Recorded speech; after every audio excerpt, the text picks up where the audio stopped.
When a crooked cop is caught running a trafficking ring by a courageous young boy, he believes silencing the kid will protect his secret.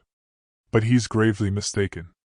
Against all odds, the boy survives, unraveling a chain of events that will expose the officer's lies, deception, and ultimate betrayal. This is a gripping tale of resilience, survival, and an unexpected fight for justice. Before we dive in, let us know where you're watching from and if you stand against corruption. Don't forget to like and subscribe for more powerful stories. The evening air was cool and still, the sky painted in hues of amber and violet as the sun dipped below the horizon. 14-year-old Noah Dawson trudged along the familiar path home, hands shoved deep in his hoodie pockets. The quiet walk was one of the few times he could think about his father without anyone watching. Detective Adam Dawson, his hero, had been killed in the line of duty 3 months ago. The loss left a hollow ache in Noah's chest, one that no amount of time seemed to ease. What made it worse was the lack of closure. His father's death was still an unsolved mystery. As Noah neared the abandoned warehouse on the outskirts of town, a flicker of motion caught his eye. He paused, narrowing his gaze at the dim light spilling through cracks in the building's worn exterior. Strange. The warehouse had been empty for years. Curiosity prickled at him. Tugging his phone from his pocket, he crept closer, careful not to make a sound. Through a gap in the weathered planks, Noah's breath caught in his throat. Inside, the scene was something out of a nightmare. Rows of people sat bound and gagged, their faces pale with fear. Crates stacked high bore labels he didn't recognize, while armed men barked orders, their rifles slung casually over their shoulders. A gruff voice pierced the air. "Load up the rest, we're moving out at dawn. No mistakes."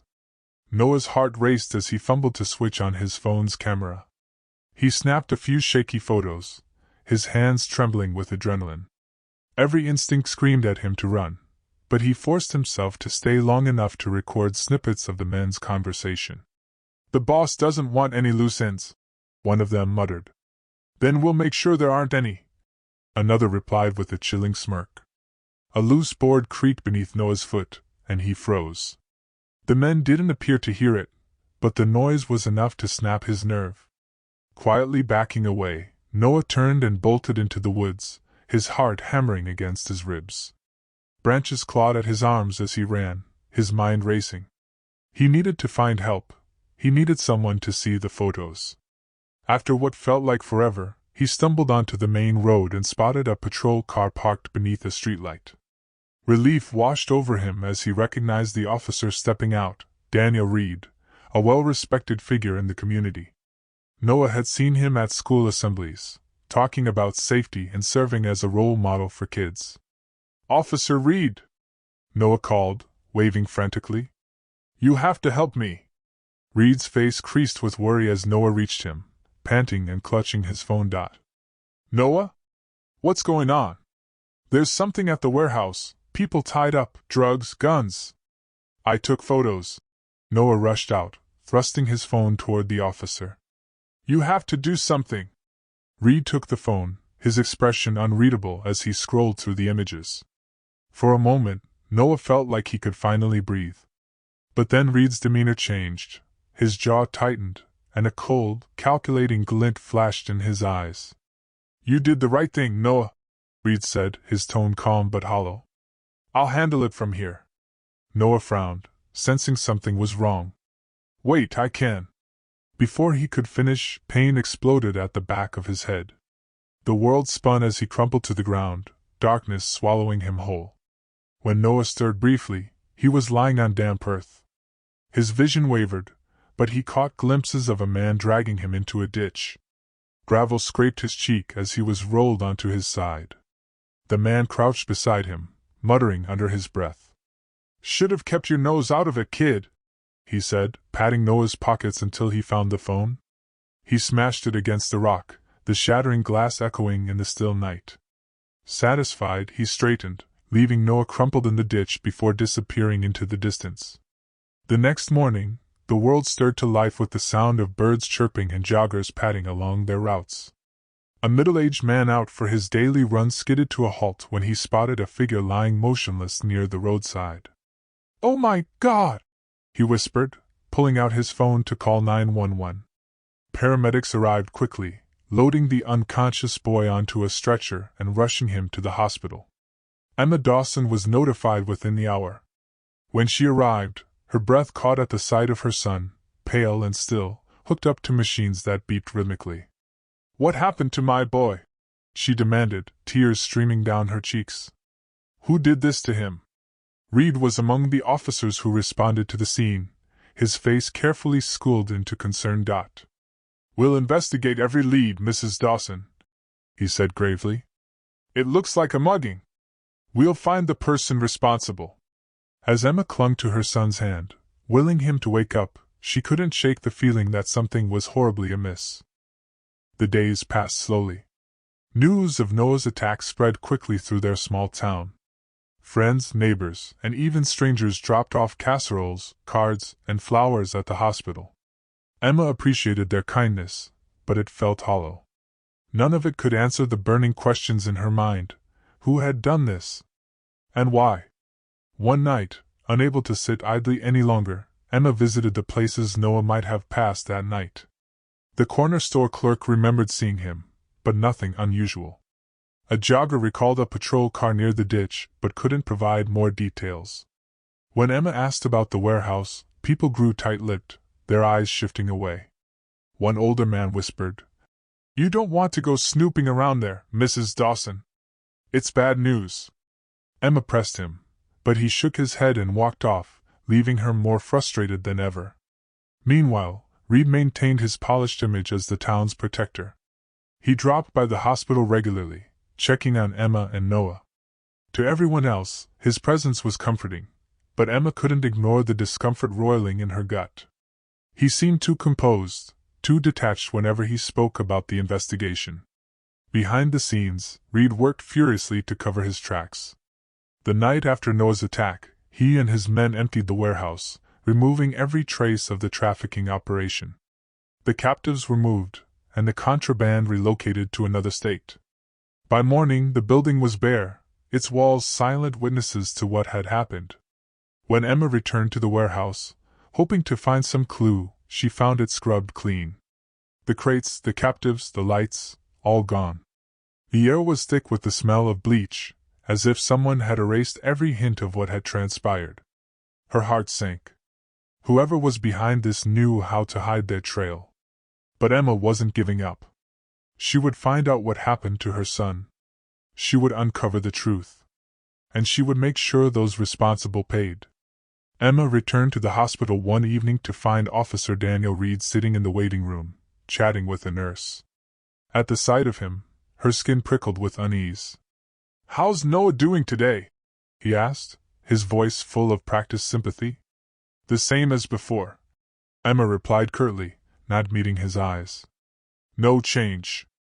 Reed nodded. "We're doing everything we can to find who did this. I promise." Emma longed to scream at him, to demand answers, but she held back. If there was even a grain of truth to her suspicions, confronting him outright would be dangerous. Instead, she poured her frustration into action.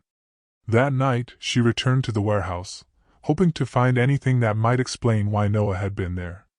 But when she arrived, it was empty. The crates, the captives, the lights, all gone. The air was thick with the smell of bleach, as if someone had scrubbed away every trace of what had happened. Her heart sank. Whoever was behind this had erased their tracks completely. Emma began confiding her fears to people in town. The responses were mixed. Some believed her, offering hushed support and sympathetic words. Others dismissed her concerns as the imaginings of a grieving mother. And then there were those who steered clear of her entirely, their worried glances hinting that they knew more than they were willing to say. Even the police seemed aloof. When Emma pressed Officer Carter Daniels, one of Reed's subordinates, about the warehouse, he shrugged uneasily. "It's just an empty building, Mrs. Dawson. We've checked it out. There's nothing there." "Nothing there now," Emma snapped. "But what about before?" Daniels hesitated, glancing over his shoulder. "I really don't know what you're talking about," he muttered before hurrying off. That night, Emma sat by Noah's bedside, watching his pale face and the bandage wrapped around his head. Her mind replayed Reed's words, his cool manner, his calculated responses. The puzzle pieces weren't aligning, but her instincts told her she was on to something. She leaned closer, brushing a strand of hair from Noah's forehead. "I'll find out what happened to you, sweetheart," she whispered. "I promise."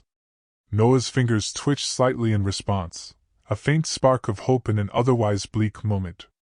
Emma took it as a sign. Her determination strengthened. The hospital corridors were quiet, the fluorescent lights casting a sterile glow on the empty halls. It was nearly midnight, and most of the staff had gone home or settled into their night shifts. Noah lay motionless in his bed, his chest rising and falling in a steady rhythm. The machines beeped softly in the background. Emma sat in the corner of the room, exhaustion finally overcoming her as her eyes slid shut. Two figures moved silently through the hospital's poorly lit parking lot, their faces concealed by hooded sweatshirts. They avoided the main entrance, slipping inside through a side door left ajar by an overworked staff member earlier in the evening. Inside, their steps were purposeful, each man carrying the weight of an unspoken agenda. One of the men, stocky with a thick beard, glanced at the other. "We do this neat. No noise," he whispered. His partner, lean and wiry, nodded, gripping the syringe tightly in his gloved hand. They reached the elevator and waited, the hum of the mechanism the only sound in the hush. When the doors slid open, they stepped inside, their expressions hard. Emma stirred in her chair. A distant noise pulled her from the edges of sleep. She blinked, bleary-eyed, adjusting to the dim glow of the room. For a second, everything seemed normal. Noah was still there. The machines hummed. The hallway beyond was silent. But then she heard it again, a faint creak, as if someone were easing a door open very slowly. Her pulse sped up as she stood, eyes flicking toward the door. It was cracked open just enough, and a shadow danced across the floor. Emma's instincts took over. She rushed to Noah's bedside, placing herself between him and the doorway. Her gaze swept the room, searching for anything she could use as a weapon. The door swung wide. The two men stepped in, their faces partly hidden, but the intent in their eyes was obvious. Emma's voice shook as she yelled, "Who are you? What do you think you're doing?" The stocky man paused briefly before lunging at her. Emma screamed, stumbling backward in her scramble for the nurse's call button. Meanwhile, the wiry man advanced on Noah, raising the syringe. At that instant, the door flew open again. A nurse, alerted by Emma's shout, rushed in. The intruders froze, their plot unraveling in seconds. "Forget it!" the stocky man cursed, grabbing his partner's arm. "We're done. Let's go." They fled the room, knocking over a tray of medical supplies in their haste. Emma gave chase, but the nurse clutched her arm. "Don't," she warned. "They might be armed." By the time hospital security arrived, the men were gone, vanishing into the night as if they had never been there. Emma collapsed into a chair, shaking. Her eyes were on Noah, still unconscious but unharmed. Tears poured down her face. "They were going to kill him," she whispered. The police arrived within the hour, led by none other than Officer Daniel Reed. He listened to Emma's account with a carefully practiced calm, nodding in all the correct places. "This sounds like a misunderstanding," Reed said eventually. "Could have been junkies looking for drugs. The hospital isn't exactly a fortress." "A misunderstanding?" Emma shot back, her voice rising. "They had a syringe. They were trying to kill him." Reed raised his hands in a placating gesture. "We'll look into it, Mrs. Dawson. I'll personally make sure this is investigated thoroughly." Emma's hands balled into fists. She didn't trust him, not for a moment. But she had nowhere else to turn. That same night, too agitated to sleep, Emma phoned someone she hoped would listen, Mayor Robert Hamilton. He had been a friend of Adams, always praising him at the funeral. She prayed he would pay attention. "Robert, it's Emma Dawson," she began, her voice trembling. "Something happened tonight. Someone just tried to kill Noah. In the hospital." "Emma, calm down," Hamilton said, his tone grave. What do you mean? Who would do that? I don't know, Emma said. But the police, Reed, he isn't taking it seriously. I'm telling you, something bigger is going on, and they're trying to hide it. A pause. Then Hamilton spoke with resolve. If what you're saying is true, we can't risk it. I'll contact the FBI. They'll make sure this is handled properly. Emma exhaled, relief flooding her. Thank you, Robert. Thank you. Within 24 hours, Special Agent Hannah Price was assigned to the case, a seasoned investigator renowned for her relentless pursuit of justice. She wasted no time taking command. Mrs. Dawson, she said, extending a handshake at the hospital. I'm here to ensure your son is safe, and to figure out who's behind this. Emma felt the first flicker of optimism in days. Thank you, she whispered, almost too overwhelmed to speak. I've been so scared. Price nodded. You have every right to be. Her voice was firm. My team is already on this. And from now on, nobody gets in or out of this room without clearance. Emma, though relieved by the FBI's involvement, couldn't shake the paranoia that gnawed at her. Every silhouette in the hospital corridor loomed threatening. Every stranger who passed by felt like a possible enemy. Agent Price's team set up camp near Noah's door, their presence a faint solace, but not enough to quell Emma's growing fear. Meanwhile, Price began fitting the puzzle pieces together. The attempted attack on Noah raised obvious questions about why he had been targeted in the first place. There's more to this than a random mugging, Price told her squad. Someone wants this kid silenced. That night, Emma remained alert at Noah's bedside, clutching his hand while she stood guard over him. She couldn't banish the memory of those intruders, their lifeless eyes, their purposeful strides. She wouldn't lose Noah. Not after losing Adam. As midnight crept past, Emma whispered to her unconscious son, You're going to be okay, Noah. I swear. They won't get near you again. Noah didn't stir, but Emma sensed the slightest squeeze of his fingers against hers. It was enough to shore up her hope, even amid the danger surrounding them. 2 weeks had gone by since Noah Dawson was found unconscious in that ditch. The hospital room had turned into a second home for Emma, who rarely left her son's side. The steady beep of machinery was both comforting and ominous, reminding her daily of Noah's precarious condition. Each day that passed without progress wore on her nerves, but she refused to leave him. She had already lost her husband. She wouldn't lose her son. Then, on a still morning, the monotony broke with a flicker of life. Noah's fingers twitched. Emma initially believed she imagined it, but his eyelids fluttered soon after. She sprang out of her chair, grabbing his hand. Noah, she whispered, her voice trembling with possibility. Can you hear me? Noah's eyes opened, clouded and heavy with exhaustion. Mom, he croaked, his voice faint but unmistakable. Tears of joy streamed down Emma's face as she leaned forward. I'm here, sweetheart. I'm right here. Relief surged through her, but the euphoria proved short-lived. Noah's brow furrowed, and a look of distress darkened his features. It was Officer Reed, he said. Emma froze, her breath catching in her throat. What did you say? She asked, her voice shaking.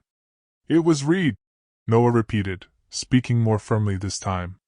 I tried to tell him about the warehouse, the people tied up, the guns. He hit me. Took my phone. Threw me in a ditch. Emma's world spun. Officer Daniel Reed, the man leading the investigation, the one she had depended upon, was the same man who had harmed her son. Are you sure, Noah? She asked, though her heart already knew the answer. Noah nodded weakly. He's involved, Mom. He's with them. By the time Agent Hannah Price arrived, Noah had recounted the entire ordeal. Price listened carefully, her piercing gaze taking in every detail. Noah, what you've told us is invaluable, Price said, her voice level. But we have to be extremely cautious. If Reed learns you're awake and talking, he might try again. Emma's grasp on Noah's hand tightened. You can't let that happen. You promised to protect him. I will, Price assured her. My agents are here around the clock. No one gets in or out without our approval. But we also have to keep Noah's statement secret while we build our case. Emma hesitated, then nodded. Okay. Just keep him safe. As Noah recovered, his memories returned bit by bit. One evening, with machines humming around them, he turned to his mother. Mom, do you remember how Dad was acting before he died? Emma's heart seized at the mention of Adam. What do you mean, sweetheart? Noah frowned, clearly wrestling with how to phrase it. He was different. Quiet. Like something was bothering him. Do you think it had anything to do with Reed? Emma's stomach churned. She had forced herself not to dwell on Adam's death or the unresolved questions, but now it all began to click into place. I'm not sure, Noah, she admitted, her voice trembling. But we're going to find out. While Noah rested, Price delved into Adam Dawson's final cases. What she discovered was alarming, a trail of arrests that were discreetly dismissed, all from Reed's precinct. One name emerged repeatedly, Adam Dawson. Price dug deeper, finding a file Adam had been compiling off the books shortly before his death. It wasn't part of any official investigation, but it hinted at something massive, a trafficking ring in the area. Emma sat beside Noah, her hand resting gently on his as her mind raced through everything Price had uncovered. If Adam had been getting close to Reed, his demise wasn't just a tragedy, it was murder. Noah's voice shattered her reverie. He gazed at her, anxiety clouding his expression. I'm scared. What if they come back? Emma leaned over, pressing a comforting kiss to his forehead. They won't, she promised, her voice fierce. I won't let anyone hurt you. Never again. Noah's lips quivered, but he nodded. Okay. Reed's visits to the hospital diminished in frequency. But when he did appear, his demeanor was tense. Emma took note, her suspicions intensifying with each passing meeting. She couldn't ignore how his eyes roamed the room, how his smile felt forced. Noah, still weak but regaining strength, overheard Emma mention Reed's name to Price. Despite the urge to confront the man who had struck him, Noah listened to Price's counsel and kept up the charade of unconsciousness. If Reed realized Noah was awake, he might act sooner than the FBI was ready. When Reed walked in, Noah kept his eyes shut and his breathing even, as if still in a coma. It demanded every bit of willpower not to leap up and shout the truth. Each time Reed's voice echoed around him, Noah's skin crawled. But he remembered Price's warning, if he knows you're awake, you won't be safe. One evening, after Reed left, Emma found Price in the corridor. Do you think he's suspicious? Emma murmured, her tone hushed. Price's face was grim. Possibly. But Noah is doing the smart thing by pretending. Reed won't act unless he's cornered. When we move, we make it airtight. Inside the room, Noah slid open his eyes just enough to see the door Reed had walked through. His heart pounded, but he stayed silent. He was determined to do his part in bringing Reed down. The shift in the investigation came suddenly. Once Agent Hannah Price formally took command, the FBI immediately set up a temporary field office, where agents pored over evidence, gathered leads, and planned their next steps. The atmosphere was electric, a sharp break from the stalled response of the local police. As the FBI ramped up its surveillance of Officer Daniel Reed, the scope of his corruption emerged. Phone logs tied him to known traffickers. Bank statements displayed suspicious transactions. Newly obtained footage showed him in meetings with the ring's members. Reed wasn't just complicit. He was central to the entire operation. Price's second-in-command, Agent Michael Sanders, approached her with a bulky folder. We've got it all, Sanders said. Illicit payments to shell businesses, calls with the traffickers, even footage of him near that first warehouse before they cleared out. Price skimmed the documents, her expression hardening. He's been playing both sides for years. Let's ensure he gets no warning. While digging deeper, the FBI uncovered a horrifying link between Reed and the death of Adam Dawson. Price's team discovered that Adam had been quietly investigating the traffickers before his murder. His personal notes, gleaned from old records, zeroed in on Reed's role in the racket. One line stood out: "Reed knows I'm onto him.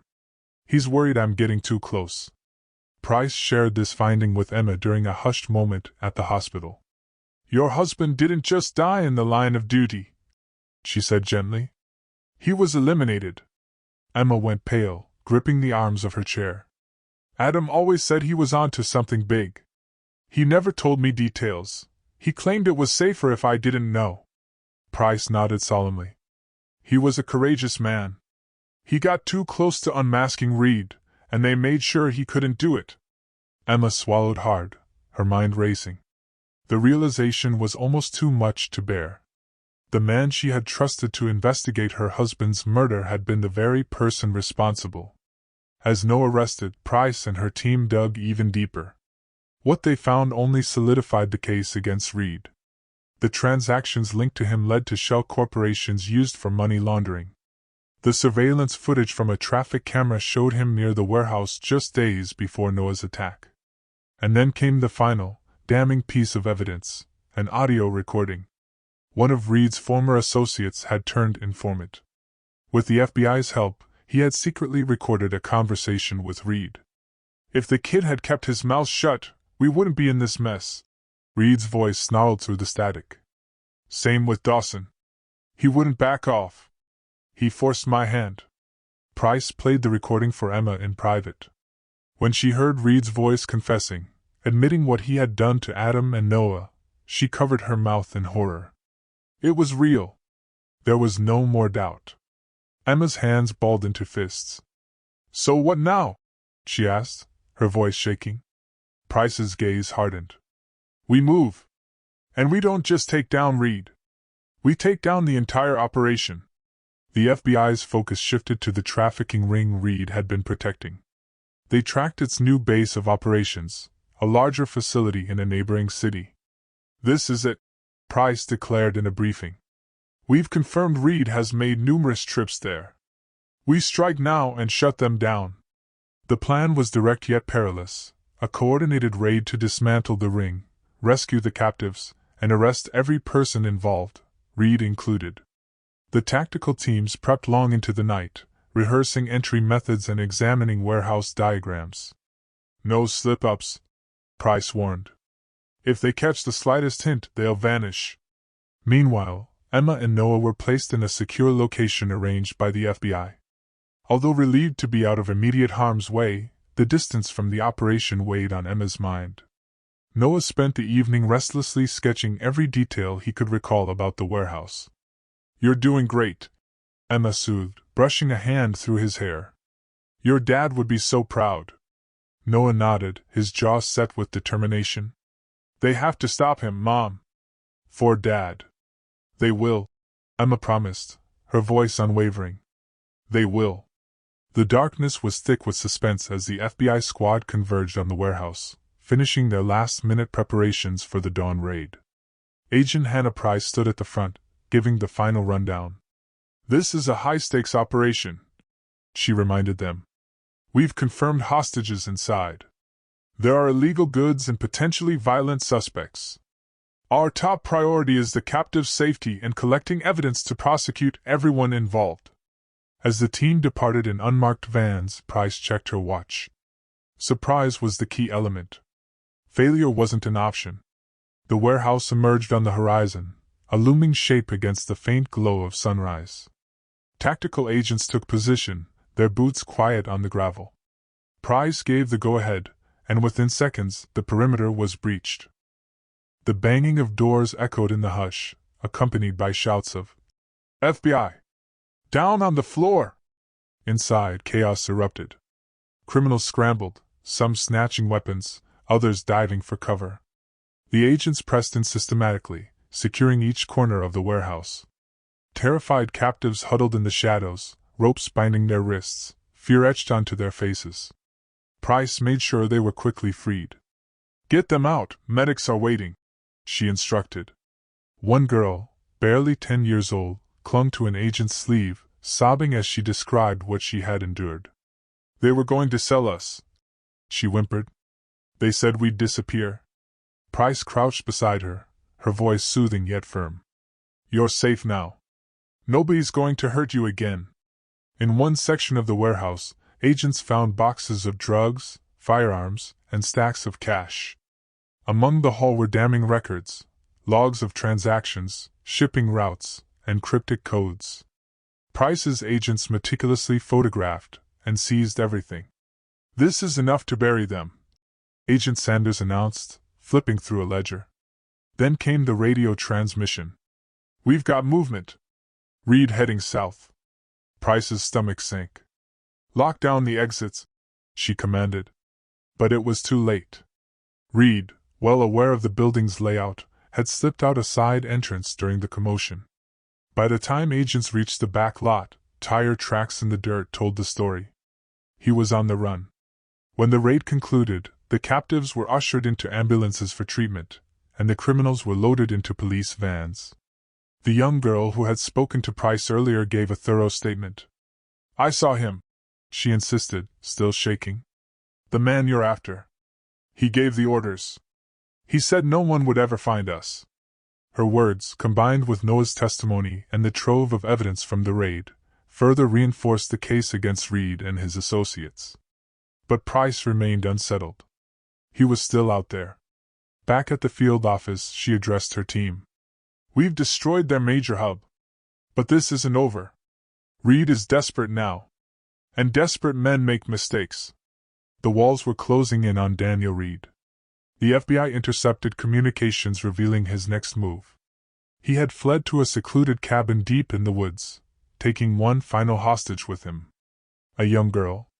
Using the last of his leverage. Price wasted no time. Tactical teams moved in swiftly, surrounding the cabin under the cover of night. She stepped forward, her voice clear and unwavering. "Daniel Reed, this is the FBI.